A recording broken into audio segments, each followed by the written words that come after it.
ating takutin. Yan, sobrang kondisyon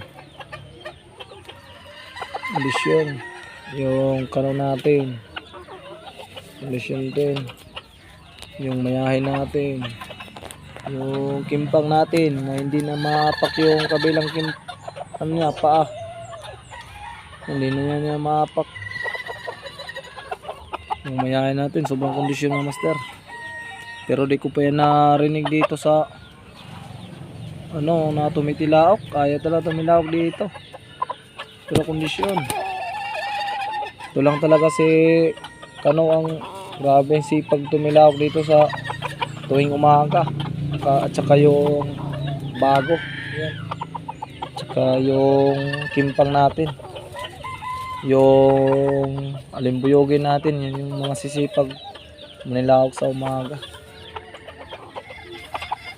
Hindi na natin nalalabas mga master. Lapit na tayong logon o mag-i-in season na, hindi na tayo lumalabas. Try pa rin natin ito. Sana masipag na to sa ubat dalhin sa pangalawang setup, dahil sa unang setup lang to masipag si Kano. Pangalawang setup ayaw na tumilaok, parang lalong tumapang siya ngayon. Umiyahin natin, ayaw talaga tumilaok.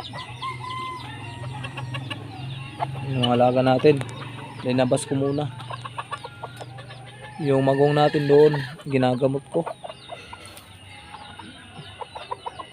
Yung pipasan natin mga master, yan, wala na, pinakawalan ko. Wala na yun, hindi na yun na sa gamot, mahirap na yung gamutin, kaya pinakawalan ko na lang. So ayan.